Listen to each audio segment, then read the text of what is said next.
La saison de pêche au bar rayé a commencé depuis mai et déjà plusieurs pêcheurs comptent plusieurs prises à leur actif.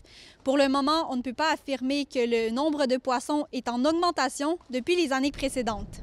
Les données ne sont pas assez précises puisque c'est seulement depuis 2017 qu'on dénote un plus grand nombre de bars rayés. Comme le pattern n'est pas bien défini, on travaille à ramasser des données pour essayer d'établir c'est quoi cette nouvelle écologie-là du bar rayé. Puis pour ça, bien, ça prend des années. C'est pas nécessairement facile.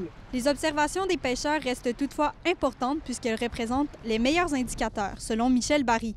D'ailleurs, on a discuté avec certains d'entre eux qui étaient au quai de Sept-Îles en train de pêcher. L'année passée, il y avait pas mal de bars, il y avait des gros bancs. Cette année, les bancs sont plus petits, les bars sont plus petits. Par contre, c'est une bonne année parce qu'il y en a beaucoup.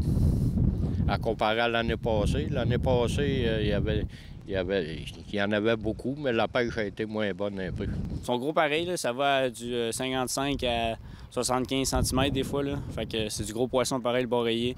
C'est un bon combat, c'est assez lourd, 20 à 40 livres des fois. Là. Fait que c'est le fun, c'est pour ça qu'on a un filet, on ramasse le poisson avec ça. Là. Je vois tous mes amis puis tout le monde va essayer de pêcher. Je veux attraper mon premier aussi. Ce que recommande le biologiste lors de la pêche, c'est de prioriser les appâts artificiels. On évite les appâts naturels parce que le poisson a tendance à l'avaler plus.